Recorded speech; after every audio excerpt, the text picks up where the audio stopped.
नमस्ते साथियों। UDISE data संकलन प्रपत्र जो कि 27 प्रश्नों का दिया गया है और इसमें बहुत सारी प्रविष्टियां, बहुत सारे फील्ड्स दिए गए हैं। ठीक है, बहुत सारी शब्दावली है। तो साथियों, जहां पर हमें कठिनाई हो सकती है या भ्रम की स्थिति हो सकती है या कुछ ऐसे शब्द भी हो सकते हैं जो हमको समझ में ना आए, तो इस वीडियो के माध्यम से हम उसी शब्दावली के बारे में जानेंगे। साथियों, यह वीडियो लंबा नहीं होगा, बहुत शार्ट में हम बताने का प्रयास करेंगे। ठीक है, तो आप सबसे पहला प्रश्न देख पा रहे हैं, एकीकृत जिला शिक्षा सूचना प्रणाली। ठीक है, प्लस और यहाँ पर खंडों का विवरण दिया गया है, अर्थात इस यूडाइस में कुल कितने भाग हैं उसके बारे में जानकारी दी गई है। ठीक है, आइए साथियों, हम सीधे सीधे अब उन बिंदुओं का अवलोकन करते हैं जहां हमें भ्रम की स्थिति हो सकती है या कठिनाई हो सकती है। तो सबसे पहले आप देख पा रहे हैं यहाँ पर स्कूल का नाम। तो साथियों, हम स्कूल का नाम तो भर सकते हैं किंतु आगे लिखा हुआ है बड़े अक्षरों में। तो बड़े अक्षरों में कहने का आशय है कि अंग्रेजी के बड़े अक्षर अर्थात कैपिटल लेटर्स में, अंग्रेजी के कैपिटल लेटर्स में हमको यहाँ अपने विद्यालय का नाम लिखना है। आगे देखिएगा साथियों, यहाँ पर बिंदु क्रमांक 1.7 समूह संसाधन केंद्र का नाम अर्थात सीआरसी अर्थात क्लस्टर रिसोर्स सेंटर। ठीक है, अर्थात संकुल केंद्र का नाम यहाँ पर आ जाएगा। आगे देखिएगा साथियों, यहाँ पर 1.9 में भौगोलिक स्थान, यहाँ पर अक्षांश और देशांतर, यानी हमारा जो विद्यालय है वो किस अक्षांश और देशांतर की स्थिति में है उसको यहाँ पर भरना है।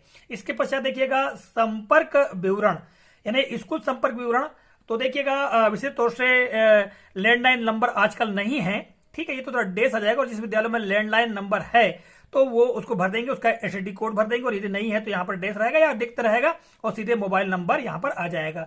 यदि विद्यालय का मोबाइल नंबर नहीं है तो संस्था प्रधान अपना मोबाइल नंबर दे सकते हैं, इसी के साथ में ईमेल एड्रेस दे देंगे। यदि विद्यालय का है तो ठीक, नहीं है तो जो प्रधान पाठक है, संस्था प्रमुख है, वो अपना स्वयं का ही ईमेल एड्रेस यहाँ पर दे सकते हैं। फिर स्कूल की वेबसाइट, यदि स्कूल की वेबसाइट है तो दे सकते हैं, यदि नहीं है तो इसे रिक्त छोड़ देना चाहिए। आगे चलते हैं साथियों, तो देखिएगा यहाँ पर आगे जो फील्ड दी गई है, स्कूल का प्रकार। ठीक है, यहाँ पर स्कूल के प्रकार की हम बात करें तो यहाँ पर बालक, बालिका और सह शिक्षा ये दिया हुआ है। तो यहाँ पर बालक नहीं लिखना है या बालिका नहीं लिखना है, इसका जो आगे जो नंबर दिया है उस नंबर को ही अंकित करना है। जैसे यदि मान लो सह शिक्षा है तो 3 नंबर, यहाँ पर 3 हम लिख सकते हैं। ठीक है, इसके पश्चात यहाँ देखिएगा स्कूल का प्रबंधन। तो साथियों, यहाँ पर देखिएगा स्कूल प्रबंधन में ए बी सी डी और ई दिया है, तो ये हमको डालना है। ठीक है, ए यदि मान लो स्टेट गवर्नमेंट का है तो यहाँ पर हम ए लिख देंगे बस। ठीक है, और देखिएगा यहाँ पर खा नंबर में दिया है स्कूल का प्रबंधन कोड। तो स्कूल का प्रबंधन कोड में यहाँ पर ए समूह जो ए है, इसके अंतर्गत जो ये कोड दिए गए हैं इसको पढ़ लेना, इसके आधार पर ये जो कोड है वो यहाँ पर आ जाएगा। फिर प्रबंधन समूह चुने, तो प्रबंधन समूह यानी जैसे A B C D E ये जो दिए गए हैं ये समूह भरना है। ठीक है, आगे चलते साथियों, तो ये तो आप पढ़ करके आसान तरीके से कर सकते हैं। और देखिएगा यहाँ पर एक फील्ड दी गई है, क्या प्री प्राइमरी सेक्शन आंगनवाड़ी के अलावा स्कूल से जुड़ा है। यानी जो प्री प्राइमरी अर्थात जो केजी क्लासेस है उनके संबंध में बात की गई है, और यहाँ कहीं भी यदि आंगनवाड़ी केंद्र का विद्यालय से जुड़े होने की बात कही जाती है, यदि जिस किसी विद्यालय में आंगनवाड़ी एक ही प्रांगण में है किंतु वो अलग है, तो उसको हमको नहीं लिखना है, जुड़ा हुआ है ऐसा नहीं लिखना है। यानी जो यहाँ पर नहीं के लिए 2 क्रमांक दिया है, 2 हमको यहाँ पर भर देना है। ठीक है, आगे चलते हैं साथियों यहाँ पर, तो देखिएगा ये देखिएगा, क्या अधिकांश छात्रों को प्राथमिक स्तर पर उनकी मातृभाषा में पढ़ाया जाता है। तो यहाँ पर हमको हाँ या नहीं 2 ऑप्शन के लिए 1 या 2 जो कोड है वो भरना है।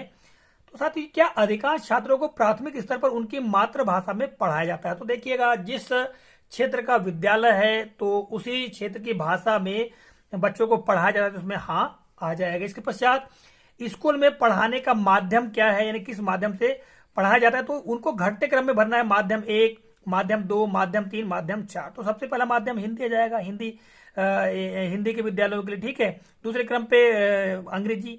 ठीक है, फिर संस्कृत। तो जो माध्यम है वो भरना है, ज्यादा माध्यम नहीं भरना है। हम चाहें तो प्राइमरी के लिए हिंदी माध्यम ही भर सकते हैं। ठीक है, ये देखिएगा एक फील्ड यहाँ पर दी गई है कि विषय के रूप में पढ़ाई गई भाषा, इन्हें 3 भाषाओं का उल्लेख करें, यानी जिनको विषय के रूप में पढ़ा जाता है। तो विशेष तौर से हमारे यहाँ पर तीन भाषाओं को पढ़ा जाता है, हिंदी भाषा, अंग्रेजी भाषा और संस्कृत भाषा। तो यहां से जो कोड है वो देख करके हम भर लें। ठीक है, आगे बढ़ते हैं साथियों। यहां पर स्कूल भवन के प्रकार से संबंधित एक फील्ड दी गई है।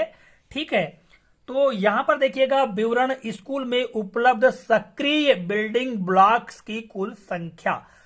तो यहां पर बिल्डिंग ब्लॉक्स कहने का आशय है कि अलग अलग विद्यालय बने हैं, जैसे एक भवन बना है, उसके बाजू में कोई अतिरिक्त कक्ष बन गया है मान लो, तो वो एक ब्लॉक की श्रेणी में आएगा। ठीक है, ब्लॉक्स कहने का आशय कक्षा कक्ष से नहीं है, यहाँ पर एक अलग ही विद्यालय बनना है, यानी अलग अलग, जैसे मान लो एक विद्यालय हो गया हमारा, इसके बाद अतिरिक्त कक्ष बना गया, या फिर कोई अन्य एक और विद्यालय बिल्डिंग बन गई, तो बिल्डिंग्स की बात कही गई है, तो उनकी संख्या कितनी है यहाँ पर भरना है। ठीक है, और यहां बाकी पढ़ करके आप आसान तरीके से भर सकते हैं। और देखिएगा आगे यहां पर एक फील्ड दी गई है, क्या लड़की के शौचालय में भस्मक इनसाइनरेटर उपलब्ध है। तो साथियों ये बड़े बड़े विद्यालयों में अक्सर रखा जाता है। ठीक है, और वैसे भी प्राथमिक और माध्यमिक शालाओं में ये भस्मक नहीं होता है, कुल मिला के कचरा जलाने के लिए एक पेटी, एक डिब्बा को कहा गया है। तो यहाँ पर प्राय फील्ड नहीं आएगा। ठीक है, और जो जहां पर उपलब्ध है तो वो हाँ के लिए एक भर सकते हैं, यदि है लेकिन उपयोग में नहीं है तो 3 भर सकते हैं। ठीक है, आगे चलते हैं अगली फील्ड के लिए।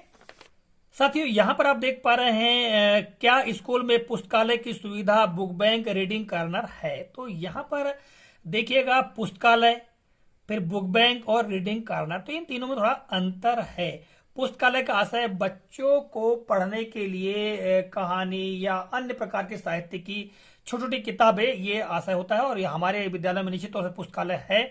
बुक बैंक अर्थात बच्चों को पाठ्य पुस्तकें या अन्य पुस्तकें जो प्रदान की जाती है उनके अध्ययन के लिए, तो वो बुक बैंक। और रीडिंग कॉर्नर अर्थात एक विद्यालय में ऐसे कोने बनाए जाते हैं जहां पर अध्ययन करने के लिए, पढ़ने के लिए सुविधा मुहैया कराई जाती है। ठीक है, तो विशेष तौर से ये 2 तो हमारे यहाँ उपलब्ध है, तीनों भी हो सकते हैं, तो यहाँ पर हाँ के लिए 1, नहीं के लिए 2 भर सकते हैं। ठीक है, इस तरह आगे हम देखते हैं साथियों अगली फील्ड में। यहाँ देखिएगा अगला क्या दिया हुआ है, देखिए यहाँ पर एक फील्ड, क्या स्कूल में थर्मल स्कैनर उपलब्ध है।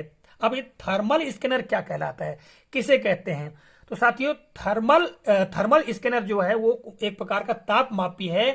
विद्यालय में बच्चों को बुखार तो नहीं है, इसकी जांच करने के लिए एक ऐसा स्कैनर लगाया जाता है जिनके सामने बच्चों के आने पर उनके तापमान का पता चल जाता है। तो प्राय हमारे विद्यालय में तो उपलब्ध नहीं है, तो सीधे यहाँ पर नहीं आ जाएगा। ठीक है, आगे देखिएगा साथियों यहाँ पर हमने चिन्हांकित करके रखा है, ये टिकरिंग लैब क्या है। टिकरिंग लैब से क्या आशय। तो साथियों यहाँ पर बच्चों की एक प्रकार की कार्यशाला है, बच्चे वहां बैठ के तरह तरह के कार्य करते हैं या एक प्रयोग टाइप का करते हैं, तो उसको टिकरिंग लैब कहा गया है। फिर यहाँ देखिएगा साथियों झ में सैनिटरी पैड वेडिंग मशीन, ये सह शिक्षा और बालिका विद्यालयों के लिए है। तो इसका कहने का आशय ये है कि एक ऐसी मशीन जो कि बालिकाओं को पैड उपलब्ध कराती हो, तो ये बड़े बड़े विद्यालयों में होती है। ठीक है, तो इसके लिए यहाँ पर नहीं आ जाएगा, उसे प्राथमिक विद्यालय में तो नहीं है। ठीक है, आगे हम देखते हैं साथियों जो महत्वपूर्ण और जहां कहीं हमें कठिनाई हो सकती है उन बिंदुओं पर हम चर्चा करते हैं। जैसा कि आप देख पा रहे हैं यहाँ पर, क्या विद्यालय में डिजिटल पुस्तकालय है। तो डिजिटल पुस्तकालय कहने का आशय यह है कि कंप्यूटर वगैरह या लैपटॉप वगैरह की ऐसी सुविधा जहां पर बच्चे ई बुक वगैरह पढ़ सकते हो। तो ये प्राय प्राथमिक शालाओं में तो नहीं है और ना ही माध्यमिक शालाओं में है। फिर यहाँ आगे देखिएगा, क्या शिक्षण के लिए आईसीटी आधारित उपकरणों का उपयोग किया जा रहा है। आईसीटी मतलब आईसीटी का फुल फॉर्म है इंफॉर्मेशन एंड कम्युनिकेशन टेक्नोलॉजी।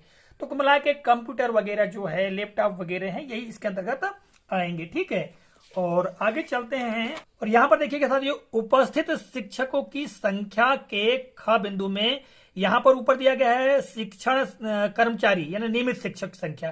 फिर यहाँ पर शैक्षणिक कर्मचारी, नियमित शिक्षक यानी अनुबंध, गैर अंशकालिक, पैरा शिक्षक आदि। तो कुल मिला के जो अतिथि शिक्षक वगैरह इनकी संख्या यहाँ पर आ जाएगी। और यहाँ पर दिया है मौजूदा पद, कुल शिक्षक क और ख, ये क और ख मिलाकर यहाँ पर संख्या भरनी है। ठीक है, तो ये हो गया। और आगे देखिएगा साथियों जो महत्वपूर्ण फील्ड जहां कठिनाई हो सकती है, यहां पर देखिएगा भाषाएं जिनमें शिक्षक को कार्य साधक ज्ञान है, अर्थात शिक्षक को जिन जिन भाषाओं का ज्ञान है वो क्रमशः डालना। तो यहाँ हिंदी, अंग्रेजी, संस्कृत जो भी भाषाओं का ज्ञान है, मराठी, उर्दू जो भी भाषा ज्ञान है तो वो क्रम से यहाँ पर आ जाएंगे। ठीक है, यहाँ देखिएगा क्या दूरस्थ शिक्षण कक्षाओं के संचालन के लिए आईसीटी प्रशिक्षण ज्ञान है। यहाँ साथियों थोड़ा सा प्रिंट होने में दिक्कत हो गई, मतलब प्रिंट सही तरीके से हुआ नहीं है, यहाँ दुरुस्त लिखा हुआ है जबकि ये दूरस्थ है। दूरस्थ तो देखिए जब कोरोना काल था उस समय हमने मोबाइल, लैपटॉप, कंप्यूटर वगैरह का काफी प्रयोग किया है, उसी के संबंध में जानकारी। यदि वर्तमान में इसका प्रयोग किया जा रहा है तो हाँ, और नहीं किया तो नहीं। फिर इस तरह से क्या वर्तमान शैक्षणिक सत्र में दूरस्थ शिक्षा कक्षाओं का संचालन किया गया है, यानी वर्तमान में किया गया है तो हाँ, नहीं किया गया है तो नहीं, हमको भर देना है। यहां पर देखिएगा आगे टिप्पणी में बहुत जानकारी दी गई है। यदि कोई शिक्षक अतिथि संविदात्मक प्रतिनियुक्ति के रूप में एक से अधिक विद्यालय में पढ़ा रहा है तो उसे उस विद्यालय में नामांकित किया जाना चाहिए जहां अधिक दिन पढ़ाता है। यानी ऐसे भी कुछ शिक्षक हो सकते हैं जो 2 या 3 विद्यालय में पढ़ाते हों, तो उसे ऐसे विद्यालय में गिना जाना चाहिए या उस विद्यालय का शिक्षक के रूप में गिना जाना चाहिए जहां वह अधिक समय तक पढ़ाता हो। यहां ऊपर दिया गया है एक ही शिक्षक को 2 या अधिक स्कूलों में नहीं दिखाया जाना चाहिए। एक ही शिक्षक को 2 या उससे ज्यादा विद्यालयों में नहीं देखा जाना चाहिए। एक शिक्षक है तो एक ही विद्यालय में उसको दर्शाना चाहिए। ठीक है, और साथियों यहां पर देखिएगा आगे ये दिया गया है NSQF व्यावसायिक पाठ्यक्रमों के लिए शिक्षकों, कौशल प्रशिक्षकों, कौशल प्रशिक्षण प्रदाता, अतिथि संकाय सहित संसाधन व्यक्तियों का विवरण। तो साथियों यहां पर NSQF का फुल फॉर्म है नेशनल स्किल क्वालिफिकेशन फ्रेमवर्क। तो इससे संबंधित हम जो शिक्षक है हमारे विद्यालय में तो है नहीं, इसलिए ये पूरा फील्ड खाली ही रहेगा और उससे संबंधित जानकारी यहां पर और दी गई है। ठीक है साथियों, आगे हम देखते हैं यहां पर आप यहां देखेंगे बच्चों की प्रोफाइल। तो बच्चों की प्रोफाइल में एक बात ध्यान रखिएगा, यहां पर विद्यालय में जितनी कक्षाएं हैं और उनके सेक्शन हैं उनके बारे में यहां पर जानकारी देना है। यदि प्राथमिक की बात करें तो 5 कक्षाएं हैं, यदि विद्यार्थियों की संख्या अधिक है तो सेक्शन हो सकते हैं। ठीक है, तो यहां पर यदि हमारे पास में कक्षा में कोई सेक्शन नहीं है तो सेक्शन का नाम ए देना है। ठीक है, शिक्षा का माध्यम जो भी है हिंदी, अंग्रेजी, मराठी, उर्दू जो भी है वो माध्यम यहां जाएगा। यहां देखिएगा नोट में भी जानकारी दी गई है कि सेक्शन का नाम ABC आदि होना चाहिए। यदि केवल एक अनुभाग है यानी कुल मिला के कोई सेक्शन नहीं है, केवल एक ही कक्षा है तो यहां पर ए उल्लेख करें, ये स्पष्ट किया गया है। ठीक है, और आगे साथियों हम चलते हैं तो छात्र की जो प्रोफाइल है ये देखिएगा, ये छात्र की प्रोफाइल, इसमें कहीं कोई दिक्कत बिल्कुल नहीं है।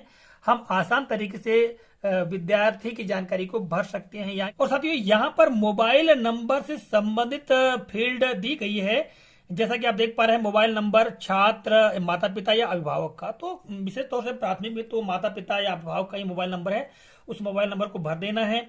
और दूसरा यहाँ फिर दिया गया है वैकल्पिक मोबाइल नंबर। तो वैकल्पिक मोबाइल नंबर से आशय यह है कि जो मूल नंबर है यानी जो मुख्य नंबर है उसके अलावा एक अतिरिक्त मोबाइल नंबर हो सकता है, घर में भाई बहन का हो सकता है, किसी और का हो सकता है, तो उसको अंकन यहाँ पर करना है। ठीक है, तो साथियों इस तरह से ये बच्चों की प्रोफाइल है, इसमें सारी जानकारी एकदम इजी है, सरल है, किसी भी तरह से कोई कठिनाई नहीं हो सकती है। तो साथियों इस छोटे से वीडियो में मैंने आपको जो महत्वपूर्ण बिंदु है या जहां हमको त्रुटि हो सकती है, कठिनाई हो सकती है, उसके बारे में बताने का प्रयास किया है। यदि आपके मन में कोई शंका संदेह है, यदि आप किसी फील्ड के बारे में पूछना चाहते हैं तो आप कमेंट बॉक्स में कमेंट अवश्य करें।